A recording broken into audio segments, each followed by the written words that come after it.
சென்னையில் 17 மாடி இருக்கிற ஒரு லக்ஸுரி அப்பார்ட்மெண்ட் இருக்குது. இந்த அப்பார்ட்மெண்ட்டில் வந்து எவ்வளோ விலை அப்படின்னு பார்த்தீங்கன்னா கிட்டத்தட்ட ₹1/2 கோடியிலிருந்து கோடி ரூபாய் வரைக்கும் செலவு பண்ணி மக்கள் வீடை வாங்கியிருக்காங்க.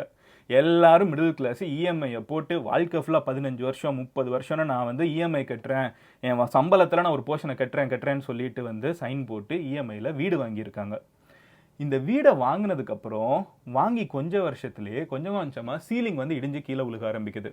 நைட்டு தூங்கிட்டு இருக்கப்போ பயம். ஏன்னா இவங்க வீட்டு சீலிங் வந்து எப்படி கீழே விழுகுதோ கீழ் வீட்டுக்காரன் சீலிங் விழுகும்ல, விழுந்தா என்ன ஆகும், இவங்க புதக்கடின்னு கீழே போயிடுவாங்க. 17 மாடி இருக்குது, லக்ஸுரி அப்பார்ட்மெண்ட்டு. ஆனால் சீலிங் இடிஞ்சு விழுகுது, காரிடாரில் வந்து இருக்கிற டைல்ஸ் எல்லாம் உடையுது. ஒருத்தங்க 2 பேர் கிடையாது, 500 குடும்பங்கள் 1500 பேர் வாழ்ந்துட்டு இருக்காங்க.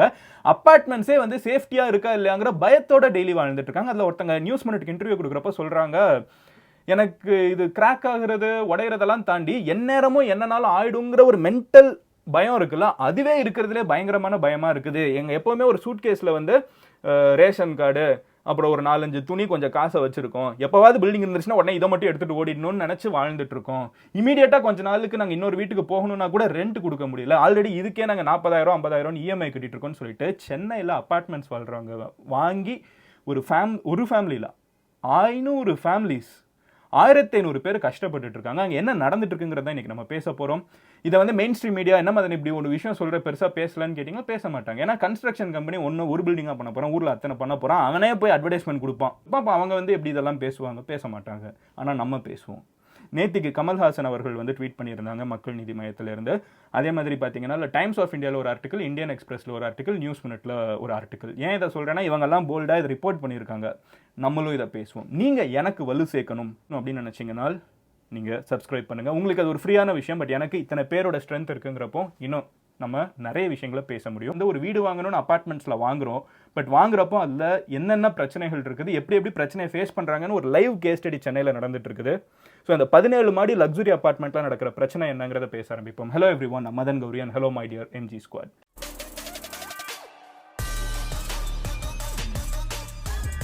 2010 இந்த வீடு இந்த இடத்த வந்து முதல்ல நம்ம ஊரில் தான் எப்படி ரியல் எஸ்டேட் விற்பாங்கன்னு தெரியும்ல, வெறும் மண்ணை காமிச்சுக்கிட்டு இத்தனை கோடி ரூபாய் நீங்கள் கொடுங்க, உங்களுக்கு 15வது மாடியில் இந்த மூலையில் ஒரு வீடு கிடைக்குங்கிற மாதிரி வந்து அட்வர்டைஸ்மெண்ட் போட ஆரம்பிச்சிருக்காங்க. இதோட அட்வர்டைஸ்மெண்ட்ஸ் கூட சில இது பார்த்தேன். இங்கே தான் இருக்கீங்களா, சிஎம் வீட்டிலேருந்து 15 நிமிஷம், அது மண்ணாக இருக்கிறப்போ சிஎம் வீட்டிலேருந்து 15 நிமிஷம் அப்படின்னு 4-5 வருஷத்துக்கு முன்னாடி அட்வர்டைஸ்மெண்ட் போட்ட சில வீடியோஸ்லாம் கூட பார்க்க முடிஞ்சிருச்சு இந்த construction company. But anyway, on a serious note வந்து இவங்க 2010 அந்த மாதிரி வந்து இந்த ப்ராப்பர்ட்டியை வந்து பில்ட் பண்ண ஆரம்பிச்சிருக்காங்க. 2015 வந்து 17 மாடி கொண்ட இந்த அப்பார்ட்மெண்ட்ஸ் வந்து மக்கள் கிட்ட கொஞ்சம் கொஞ்சமாக ஆக்குபென்சிக்கு, அதாவது அதுக்கு முன்னாடி வாங்கிட்டாங்க எல்லாரும், ஆக்குபென்சிக்கு கொஞ்சம் கொஞ்சமாக கொடுக்கப்பட ஆரம்பிச்சிருக்குது. 640 ஹவுசஸ் மொத்தம் இருக்குது. அதில் 130 வீடுகள் வந்து விற்கப்படாமல் இருக்குது, அன்சோல்டாக இருக்குது. ஏன்னா அவங்க விற்கக்கூடாதுன்னு சொல்லிட்டு ஹைகோர்ட் ஆர்டர் போட்டிருக்காங்க. அதுவும் நான் ஏன்னு சொல்கிறேன். பட் ஒரு 500 ஹவுசஸ் வந்து செல் ஆகியிருக்குது. அடுத்து நீங்கள் பார்த்தீங்கன்னா ஒரு கமர்ஷியல் காம்ப்ளெக்ஸ் வந்து இதில் இருக்குது. இந்த ஜென்ரலாகவே அப்பார்ட்மெண்ட்ஸ்லாம் விற்கிறப்ப என்ன சொல்லுவாங்கன்னு பார்த்தீங்கன்னா, நீங்கள் இந்த அப்பார்ட்மெண்ட்ஸ் பவுண்டரியை நீங்கள் தாண்ட தேவையில்லை, இதுக்குள்ளே உங்களுக்கு எல்லாம் வந்துடும். ஹாஸ்பிட்டல் உள்ளே இருக்குது, ஸ்கூல் உள்ளுக்குள்ளே இருக்குது, காலேஜ் உள்ளே இருக்குது, எல்லாமே உள்ளுக்குள்ளே வந்துரும்பாங்க. அந்த மாதிரி அதுக்கு ஒரு காம்ப்ளெக்ஸ்னு ஒன்று வச்சுருப்பாங்க, அதுக்குள்ளே தான் எல்லாம் இருக்குதும்பாங்க. அந்த காம்ப்ளெக்ஸ் இங்கே சீல்டு. அப்புறம் வந்து ஒரு ஸ்விம்மிங் பூல், அதுக்காக நிறைய பேர் இதில் ஒருத்தர் வந்து 5 லட்ச ரூபாய் எக்ஸ்ட்ரா கொடுத்துருக்காரு. ஒருத்தர் இல்லை, நிறைய பேர் ஸ்விம்மிங் பூல் வியூ இருக்குதுங்கிறதுக்காக 17வது மாடியிலேருந்து ஸ்விம்மிங் பூலை பார்க்குறதுக்கு எக்ஸ்ட்ராவாக 5 லட்ச ரூபாய் கொடுத்து ஒரு வீடை வாங்கியிருக்காரு. ஸ்விம்மிங் பூல் சீல்டு, பெர்மிஷன் இல்லாமல் அதை ஸ்விம்மிங் பூல்னு ஒன்று கட்டி வச்சிருக்காங்க. அதை கவர்மெண்ட் வந்து சீல் பண்ணி வச்சிருச்சு. எல்லாருக்குமே வீடு நம்மளுக்கு ஒரு டாப்பிக்காக நம்ம இதை பேசிட்டு இருக்கோம். பட் வாங்குறவனுக்கு வந்து அவனோட வாழ்க்கை லட்சியம் கரெக்டாக ஒரு வீடுங்கிறது வந்து எல்லாருக்குமே ஒரு மிடில் கிளாஸ் மென்டாலிட்டி, நம்ம அப்படி தான் யோசிப்போம். சென்னையில் ஒரு வீடு வாங்குறதுங்கிறது வந்து தமிழ்நாட்டில் இருக்கிற எல்லாருக்குமே, உலகம் ஃபுல்லாக வாழ்கிற தமிழர்களுக்கே வந்து சென்னையில் ஒரு வீடு அப்படிங்கிற மாதிரி யோசிப்போம். அந்த மாதிரி தானே இந்த 500 குடும்பமும் யோசிச்சிருக்கோம். எத்தனை லைஃப் சேவிங்ஸ் அது. எனிவே, ஸோ இவங்க என்ன பண்ணுறாங்கன்னு பார்த்தீங்கன்னா, இங்கே வந்ததுக்கப்புறம் வந்து 1-2 வருஷத்துலேயே கொஞ்சம் கொஞ்சமாக பில்டிங்கில் வந்து கிராக் விழ ஆரம்பிச்சிருக்குதுன்னு கவனிக்க ஆரம்பிச்சிட்டோம்னு சொல்லி சில ரெசிடென்ட்ஸ் பேசுகிறாங்க. அப்புறம் சீலிங் வந்து இடிஞ்சு கீழே விழுகுது அப்படிங்கிறத நாங்கள் பார்க்க ஆரம்பித்தோம் அப்படின்னாங்க. சீலிங் இடிஞ்சு கீழே விழுகுது அப்படின்னு தெரிஞ்ச உடனே ஒருத்தங்க ரொம்ப டென்ஷன் ஆகி இந்த பில்டர்ஸ் கிட்ட போய் சொல்லியிருக்காங்க. அந்த பில்டர்ஸும் வந்து இதை ஃபிக்ஸ் பண்ண பார்த்துருக்காங்க. அவங்க இதை ஃபிக்ஸ் பண்ணிருக்கப்போ பார்த்தீங்கன்னா இன்னொரு பில்டிங்கில் வந்து ஏன்னா 2-3 பிளாக் இருக்கா சம்திங் அந்த மாதிரி இருக்குது. பட் அதில் இன்னொரு பிளாக்ல பார்த்தீங்கன்னா அங்கேயுமே வந்து சீலிங் இடிஞ்சு விழுக ஆரம்பிச்சிருக்குது. அங்கேயும் இவங்க வந்து ஃபிக்ஸ் பண்ணுங்க அப்படி இப்படின்னு முன்ன பின்ன போயிட்டே இருக்கிறப்போ மக்கள் வந்து டென்ஷன் ஆகிட்டாங்க. இங்கே வந்து 1-2 வருஷம் 3 வருஷம் ஆகல, அதுக்குள்ளே சீலிங் இடிஞ்சு விழுகுது, கன்ஸ்ட்ரக்ஷன் ஒழுங்கா இல்லை அப்படின்னு ஒருத்தங்க பேச ஆரம்பிச்சு கிட்ட இருக்கிற போலீஸ் ஸ்டேஷனில் போய் அப்பவே கம்ப்ளைண்ட் கொடுத்துருக்காங்க. இந்த வீடுக்கு கீ வாங்குவாங்கல்ல, அப்பமே வந்து ஒரு நோ அப்ஜெக்ஷன் சர்டிஃபிகேட்ல வந்து சைன் போட சொல்லியிருக்காங்க. நீங்க இதெல்லாம் இருக்கணும்னு சொன்னீங்க, ஆனா இதெல்லாம் இல்லையேன்னு சொல்லி கேட்ட சில ரெசிடென்ட்ஸ் கிட்ட இல்ல பரவாயில்ல சைன் போடுங்க அப்படின்னு சொல்லிட்டு அந்த சைனையும் வாங்கியிருக்காங்க. பில்டர் சைட்ல இருந்து என்ன சொல்றாங்கன்னு பாத்தீங்கன்னா 2019ல நாங்க பில்டர் சைட்ல இருந்து அவங்களோட தரப்பையும் சொல்லணும்ல, பில்டர்ஸ் வந்து என்ன சொல்றாங்கன்னு பாத்தீங்கன்னா 2019ல நாங்க வந்து ஃபிக்ஸ் பண்ணிட்டு இருக்கிறது சரியில்லை, ரிப்பேர் ஒர்க் நாங்க பண்றது சரியில்லைன்னு சொல்லிட்டு அபார்ட்மெண்ட்ஸ்ல இருக்கிற டெனன்ட்ஸ் தான் எங்களை வந்து வேலை பார்க்க விடல, ரெண்டுக்கு அதாவது ரெண்டுக்கோ வீடு வாங்கினவங்கள வந்து எங்களை வீடு வேலை பார்க்க விடாம நிறுத்திட்டாங்க அப்படின்னு சொல்லிட்டு 2019ல வந்து எங்களை நிறுத்திட்டாங்க, நாங்க அது வரைக்கும் ரிப்பேர் பண்ணிட்டு தான் இருந்தோங்கிறாங்க. மக்கள் சைட்ல இருந்து அதாவது அங்க இருக்கிற டெனன்ட் சைட்ல இருந்து அங்க வீடு வாங்கினவங்க சைட்ல இருந்து என்னன்னு பாத்தீங்கன்னா முதல்ல நீங்கள் வந்து ஸ்விமிங் பூல் கொடுப்போம் நீங்கள், ஆனால் ஸ்விமிங் பூல் வந்து பெர்மிஷனே இல்லாமல் நீங்கள் கட்டியிருக்கீங்க, அது சீல் வச்சுட்டு போயாச்சு. நீங்கள் வந்து சவுனா இருக்கும், பில்லியர்ட்ஸ்லாம் விளையாடலாம், பயங்கரமான வந்து ஒரு ஹோம் தியேட்டர் இருக்கும், நீங்கள் என்னெல்லாமோ ப்ராமிஸ் பண்ணீங்க. ஆனால் அந்த காம்ப்ளெக்ஸே வந்து நீங்கள் கமர்ஷியலாக விட பார்த்தீங்க. அதுக்கப்புறம் வந்து சிஎம்டியை இருந்துக்கிட்டு கமர்ஷியலாக அது விடக்கூடாது, பெர்மிஷன் இல்லை நாங்கள், அதையும் மீறி நீங்கள் விட்டீங்க. அதுக்கு முன்னாடி முன்ன பின்னான்னு சொல்லிட்டு நிறைய பிரச்சனைகள் போச்சு, காம்ப்ளெக்ஸை சீல் பண்ணி வச்சிட்டாங்க. இப்போ அதுவும் கிடையாது. 5 லட்சம் ரூபாய் ஒவ்வொருத்தனும் எக்ஸ்ட்ரா கட்டி ஸ்விமிங் பூல் வியூவோட வரணும்னா ஸ்விமிங் பூல் கிடையாது. இது போக வீட்டுக்குள்ளே பார்த்தீங்கன்னா சீலிங் கிராக் ஆகி கீழே விழுகுது, ஃப்ளோர் வந்து உடையுது. வெளியில நீங்க பாத்தீங்கன்னா சும்மா நின்றுட்டு இருக்கிற கார் மேலலாம் கல்லு போய் விழுந்து கன்ஸ்ட்ரக்ஷன் சரியில்லை, வெளியில இருக்கிற கார்ல கன்ஸ்ட்ரக்ஷன் சரியில்லைன்னு அவங்க சொல்றாங்க, ரெசிடென்ட் சொல்றாங்க. கார் மேல போய் கல்லு விழுந்து கார் பிரச்சனை ஆயிடுது. இவ்வளோ பிரச்சனைக்கு நடுவில் நாங்கள் இருக்கோம். நீங்க வந்து ஒரு இடத்துல சரி பண்றோம், அதுக்கு ரொம்ப நாள் வேற எடுத்துக்கிறீங்க, இது தப்பா இருக்குது, ஒழுங்கா இதை மொத்தமா ஃபிக்ஸ் பண்ணுங்க. அதுக்கு வந்து எங்களுக்கு வந்து அது வரைக்கும் நாங்கள் இன்னொரு இடத்துக்கு போகணும், காம்பன்சேஷன் தாங்க, இது மொத்தமாக ஃபிக்ஸ் பண்ணுறது நீங்கள் பண்ண வேண்டியது. இன்னொன்று நாங்கள் இன்னொரு இடத்துல அது நீங்கள் ஃபிக்ஸ் பண்ணுறதுக்கு ஒரு 6 மாதம் 7 மாதம் ஆகுமா, அந்த 6 மாதம் 7 மாதத்துக்கு எவன் வீடு தருவான், அதுவும் தரமாட்டாங்கல்ல. அதுவும் எங்களுக்கு ஒரு சேலஞ்சாக இருக்குது. ஆல்ரெடி இந்த வீட்டுக்கு வந்து நாங்கள் இஎம்ஐ கட்டிட்டு இருக்கோம், அதுவும் 15 வருஷம் 20 வருஷம் 25 வருஷம் 30 வருஷம் ஒவ்வொருத்தையும் கட்டிட்டு இருக்கான். ஸோ லக்ஸுரி அப்பார்ட்மெண்ட் வேற, ஸோ வச்சு தீட்டி இருப்பாங்க பில்லை. ஸோ தயவு செஞ்சு இந்த மாதிரிலாம் பண்ணாமல் எங்களுக்கு வந்து இன்னொரு அப்பார்ட்மெண்ட்ஸ் எங்களுக்கு வந்து நீங்கள் டெம்பரவரியாக நாங்கள் போகிறதுக்கான பில்லிங் எடுத்துக்கோங்க. எங்களுக்கு வந்து இப்போ நாங்கள் செலவு பண்ணுறோம்ல, இப்போ நாங்கள் ஒவ்வொரு டைமும் வீட்டுக்குள்ளே விழுகிறப்போ நாங்கள் இதை பிளாஸ்டர் போட்டு வச்சுட்டு இருக்கோம். வருஷத்துக்கு வந்து 1 லட்ச ரூபாய் மினிமம் செலவு பண்ண வேண்டியது இருக்குது. இது போக அந்த அசோசியேஷன் இருப்பாங்க, அவங்கெல்லாம் ஒன்றா சேர்ந்து வந்து 5 கோடி ரூபாய்க்கு 2022ல் வந்து எல்லாருமே 500 குடும்பங்கள் கலெக்ட் பண்ணி, இப்போ எனக்கு நினைச்சாலே கஷ்டமாக இருக்குது, வீடு வாங்குறதே ஒரு பெரிய வேலை, அதுக்கப்புறம் யோசிச்சு பாருங்கள்.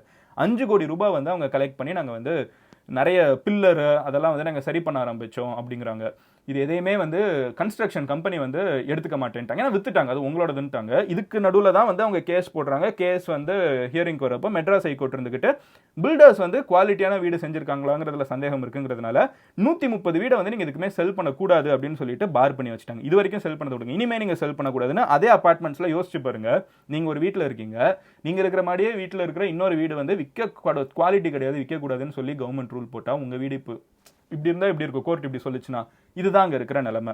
அவங்க சைட்ல இருந்து சொல்றாங்க எங்க மேல தப்பு கிடையாது, அதாவது அந்த கம்பெனி கன்ஸ்ட்ரக்ஷன் கம்பெனி என்ன சொல்றாங்கன்னா எங்க மேல தப்பு கிடையாது, தண்ணியில வந்து எக்ஸஸா குளோரைடு இருக்குது, அதுதான் பிரச்சனை அப்படின்னு சொல்றாங்க. ஸோ எக்ஸஸ் குளோரைடு இருக்கிறதுனால பில்டிங்கோட பிரச்சனை வந்துருது அப்படிங்கிறாங்க, பில்டிங்கில் வந்து தண்ணியெல்லாம் போகிற இடத்துல பிரச்சனை இருக்குதுங்கிறாங்க. இன்னும் இந்த இன்வெஸ்டிகேட்டிவ் ஜேர்னலிஸ்ட் அங்கே போனவங்க இருப்பாங்களா, அவங்க என்ன சொல்கிறாங்கன்னா அந்த விற்காத வீடெல்லாம் இருக்குல்ல அதெல்லாம் ஒழுங்காக பூட்டலை, விண்டோலாம் கூட சாத்தாமல் இருக்குது, மழை தண்ணி உள்ளுக்குள்ளே வந்து சீப்பாயி அப்பார்ட்மெண்ட்ஸை வந்து வீக்காக வாய்ப்பு இருக்குது அப்படிங்கிறாங்க. நான் சிவில் இன்ஜினியரும் கிடையாது, கன்ஸ்ட்ரக்ஷன் கம்பெனியும் கிடையாது, அங்கே வாழ்கிறவனும் கிடையாது. ஆனால் வெளியிலேருந்து பார்க்குறப்போ இவன் என்ன விற்றுருக்கான்னு வாங்கினவங்களுக்கு தெரியலை, வாங்கினவங்களோட பேசிக் எக்ஸ்பெக்டேஷனை வித்தவன் வந்து பூர்த்தி செய்யலை. நீங்கள் இந்த அப்பார்ட்மெண்ட்ஸில் இருக்கிற கன்ஸ்ட்ரக்ஷன் எல்லாம் கூட விடுங்க, ஸ்விம்மிங் பூலுக்கு எக்ஸ்ட்ரா 5 லட்ச ரூபாய் வாங்கியிருக்கே இல்லை நீ வீடு விற்கிறப்போ, அந்த ஸ்விம்மிங் பூல் அங்கே இருக்கா? பெர்மிஷனே இல்லாத ஸ்விம்மிங் பூலுக்கு நீ கட்டி வைக்கிறேன்னு சொல்லிட்டு 5 லட்ச ரூபாய் எக்ஸ்ட்ரா வந்து ஒவ்வொருத்தங்கிட்டேருந்து வீடு வாங்கினவங்கிட்டேருந்து வாங்கியிருந்தேன்னா அது எவ்வளோ தப்பான விஷயம். இது ஒரு அப்பார்ட்மெண்ட்ஸோட கதை. இப்போ இதை தான் வந்து அவங்க மறுபடியும் அஃப்கோர்ஸ் மீடியாவில் வந்து பேச இதில் ஒரு அட்டென்ஷன் வரும், அவன் வந்து சரி பண்ணுவான்னு ஒரு எதிர்பார்ப்பு இருக்குது. இப்போ ரீசெண்டாக வந்து சிஎம்டிஏ வந்து இதை ஓவர் வியூ பண்ணுவோம் நாங்கள் வந்து அப்படின்னு ஒரு நியூஸ் ஆர்டிக்கல்னால டைம்ஸ் ஆஃப் இந்தியாவில் பார்க்க முடிஞ்சிச்சு. ஆனால் அதோட கம்பெனி ஓனர் இருந்துக்கிட்டு இதில் நிறைய ரிப்பேர் ஒர்க் நடந்துட்டு இருக்குது, நாங்கள் பண்ணுறோம் அப்படிங்கிற மாதிரி வந்து அவர் பேசியிருக்காருன்னு. ஃப்ரண்ட் அண்ட் பேக் முன்ன பின்ன போயிட்டு இருக்காங்க. பட் ஒரு வியூவராக வெளியிலேருந்து பார்த்துட்டு இருப்பேன், எனக்கு ஃபுல்லாக வந்து நிறைய பேர் மதன் இதை பற்றி பேசுன்னு சொல்லி கேட்டிருந்தீங்க. ஸோ அதுலேருந்து நான் தெரிஞ்சுக்கிற ஒரு விஷயம் என்னன்னு பார்த்தீங்கன்னா, எந்த விதத்துலையும் நான் இதில் பெட்டர்லாம் கிடையாது. நான் சொன்ன மாதிரி லைஃப்பில் எல்லாருமே மிஸ்டேக்ஸ் மேக் பண்ணுவோம், வி க்ரோ ஃப்ரம் தட். கரெக்டாக இதை ஒரு லெசனாக நம்ம எடுத்துப்போம். அப்பார்ட்மெண்ட்ஸ் வாங்குறதுக்கு முன்னாடி நம்ம என்னென்ன பார்க்கணும்னு எத்தனை பேருக்கு தெரியுங்கிறது தான் வந்து என்னோட மிகப்பெரிய கேள்வியாக இருந்துச்சு. ஏன்னா நம்ம அதை பற்றி பேசுறது கிடையாது. சரி, ஒரு அப்பார்ட்மெண்ட்ஸ் வாங்குறதுக்கு என்னென்ன தேவை, சும்மா ரேண்டமாக வந்து சாட் ஜிபிடியில் ஏஐயில் போய் நான் கேட்டேன், தமிழ்நாட்டில் ஒரு அப்பார்ட்மெண்ட் வாங்கணும்னா அவன் வந்து என்னென்ன வந்து கவனமாக இருந்துக்கணும் அப்படின்னு சொல்லி கேட்டேன். ஸோ சாட் ஜிபிடி என்ன சொல்லுங்கிறதே நான் உங்ககிட்ட சொல்கிறேன். முதல்ல நோ அப்ஜெக்ஷன் சர்டிஃபிகேட் வந்து வாட்டர் போர்ட் கிட்டேருந்து, எலக்ட்ரிசிட்டி போர்ட் கிட்டேருந்து, என்விரான்மெண்ட் போர்ட் கிட்டேருந்து, இந்த மாதிரி 1008 போர்டு இருக்குது. அந்த போர்டு கிட்டேருந்து அந்த அப்பார்ட்மெண்ட் கெட்டுறவன் இருக்கான்ல அவன் என்ஓசி வாங்கியிருக்கணும். இதில் ஏதாவது ஒரு போர்டுக்கு அவன் வாங்கலைன்னா கூட நீங்கள் அவன் வித்துட்டு போயிடுவான். ஆனால் அந்த இடம் வந்து பெர்மிஷன் இல்லாமல் வாங்கியிருக்குங்கிறதுக்காக கவர்மெண்ட் வந்து உங்களை கேள்வி கேட்கும். ஸோ அந்த என்ஓசிஸ்லாம் வந்து இருக்கா அப்படிங்கிறத முதல்ல ஸ்டடி பண்ணணும் அப்படிங்கிறாங்க. ரெண்டாவது என்னன்னு பார்த்தீங்கன்னா ஆக்யூபன்சி சர்டிஃபிகேட் அப்படிங்கிற ஒரு விஷயம் வந்து இருக்குது. பேங்க் வந்து அப்ரூவ் பண்ணியிருக்காங்களான்னு பார்க்கணும். பொசஷன் டேட் வந்து தெளிவாக இருக்கா அப்படின்னு பார்க்கணும். ஆனால் புக் பண்ணிட்டு நம்ம எவ்வளோ நாளில் கொடுப்பான்னு இருக்குல்ல. பேமெண்ட் பிளான் என்ன, டிஎன்ஹெச்பி தமிழ்நாடு ஹவுசிங் போர்டுக்குன்னு வந்து ரெகுலேஷன்ஸ் இருக்குது, அதெல்லாம் ஃபாலோ பண்ணப்பட்டிருக்கா, ஜிஎஸ்டி ஒழுங்காக கட்டுறானா, கார்பெட் ஏரியாலாம் கரெக்டாக போட்டிருக்கானா, பில்டிங் பிளான் என்ன, அப்ரூவல் அண்ட் லைசன்ஸ் எல்லாத்துக்குமே இருக்கா, பிளானுக்கெல்லாம் அவன் வச்சிருக்கானா, இதெல்லாமே வந்து ஒரு செட் ஆஃப் சர்டிஃபிகேட்ஸ் தான். அவன் இதை கேட்டால் இதை காமிச்சிட்டான்னு வச்சுக்கோங்களேன், எல்லாம் பெருசாக ஒரு நோட்டீஸ் போர்டில் வரிசையாக எல்லா பில்டர்ஸும் வச்சுக்கிட்டாங்கன்னா ஒரு ப்ராஜெக்ட்டுக்குன்னா பிரச்சனையே இல்லை. ஏன்னா யாருனாலும் பார்த்துட்டு போயிடலாம், ஒவ்வொருத்தருக்கும் அவன் எடுத்து காமிக்கிறது கஷ்டம் தான்ப்பா. இப்படி எல்லா சர்டிஃபிகேட்டையும் போட்டிங்கன்னா பிரச்சனை இல்லை இருக்கா. Title deed, RERA registration, real estate and development act அப்படின்னு ஒன்று இந்தியாவில் இருக்குது. இவ்வளோ ஏன் நான் சொல்கிறேன்னு பார்த்தீங்கன்னா அப்பார்ட்மெண்ட்ஸில் நம்ம வீடு வாங்குறப்போ இவ்வளோ விஷயம் நம்ம பார்க்க வேண்டியது இருக்குது. எந்த ஒரு பொருள் நம்ம வாங்கணும்னாலுமே வந்து அதில் என்னென்ன இருக்குதுன்னு டேர்ம்ஸ் அண்ட் கண்டிஷன்ஸ் மாதிரி இதெல்லாம் செஞ்சோன்னா நம்மளுக்கு ஒரு நல்ல விஷயம். ஒரு தங்கம் வாங்குறதுக்கு நம்ம வீட்டில் எவ்வளோ தேடி அலைவாங்க. இந்த கடையில் தங்கம் நல்லா இருக்கும், இந்த கடையில் தங்கம் நல்லா இருக்காது, இங்கே டிசைன் நல்லா இருக்கும், இங்கே டிசைன் நல்லா இருக்காது, அது இந்த சர்டிஃபைடா அந்த சர்டிஃபைடான்னு. தங்கம் வந்து ஒரு சின்ன லெவலில் வாங்குறோம். ரியல் எஸ்டேட் என்றைக்குமே தங்கத்தை விட அதிகமாக தான் வீட்டில் இன்வெஸ்ட் பண்ணுவோம். கரெக்டாக யார் வீட்டினாலும் அப்படி ஒரு மிடில் கிளாஸ் ஆஃப்கோர்ஸ். ஸோ வந்து தங்கம் வந்து நம்ம அணியக்கூடிய ஒரு விஷயத்துக்கு நம்ம இவ்வளோ ரிசர்ச் பண்ணுறப்போ நம்ம வாழக்கூடிய ஒரு விஷயத்துக்கு நம்ம எவ்வளோ ரிசர்ச் பண்ணோம். இன்ஃபேக்ட் ஒரு இன்டர்வியூவில் பார்த்தேன், ஒரு பெரிய ரியல் எஸ்டேட் கம்பெனி ஓனரே சொல்கிறார், நீங்கள் போங்க, நீங்கள் வந்து ஒரு தங்கம் வாங்குறதுக்கு நீங்கள் 4 கடை ஏறி இறங்குறீங்கல்ல, அதுக்கு ஒரு 4 நாள் சாலிடாக ஒரு வாரம் ப்ராசஸில் ஒரு தங்கம் நீங்கள் வாங்குறதுக்கு முன்னாடி எடுத்துக்கிறீங்கல்ல, அப்போ ஒரு வீடு வாங்குறதுக்கு முன்னாடி ஒரு மாதம் எடுத்துக்கிட்டா தான் என்ன, ஒரு மாதம் ப்ராப்பராக ஸ்டடி பண்ணி அவன் ஒழுங்கான கன்ஸ்ட்ரக்ஷன் கம்பெனி, அவன் எல்லாம் தெளிவாக இருக்கானா இல்லையா அப்படின்லாம் பார்த்து தானே வாங்கணும். நிறைய பேர் ஒரு லூப்பில் மாட்டுவாங்க. வெளிநாட்டில் எங்கேயாவது இருப்பாங்க, அவங்ககிட்ட அட்வர்டைஸ் பண்ணி இங்கே பில்டிங்கே இருக்காது, இல்லாத பில்டிங்கை வித்துட்டு போயிடுவாங்க. அந்த மாதிரி ஆன்லைனில் மோசடி நடந்தது இருக்குது. அந்த மாதிரி நிறைய பிரச்சனைகள் இருக்குது. நான் சொன்ன மாதிரி இப்போ இது நடந்திருக்குது. இதுலேருந்து நம்ம லெசன்ஸ் எடுத்துப்போம். லெசன்ஸ் எடுத்துகிட்டு இன்னும் பெட்டராக வந்து நம்மளோட பர்ச்சேஸ் ஸ்கில்ஸை மாற்றிப்போம். நான் வந்து எக்ஸ்பர்ட் கிடையாது, நான் வந்து ஒரு மெசஞ்சர், அவ்வளோதான். வீடு வாங்க போறீங்கன்னா இந்த கேள்வியெல்லாம் கேட்கணும்னு ஞாபகம் வச்சுக்கோங்க. வீடு கன்ஸ்ட்ரக்ஷன்லாம் அடிக்கடி ஒரு மாதத்துக்கு ஒரு தடவை போய் பாருங்க எல்லாம் ஒழுங்காக நடக்குதான்னு. நாளைக்கு நான் உங்களை ஒரு வீடியோவில் பார்க்குறேன். நீங்கள் பர்சனலாக ஃபாலோ பண்ணணும்னு நினச்சிங்கன்னா எந்த சோஷியல் மீடியானாலும் ஃபாலோ பண்ணலாம். Love you all, take care, bye, cheers.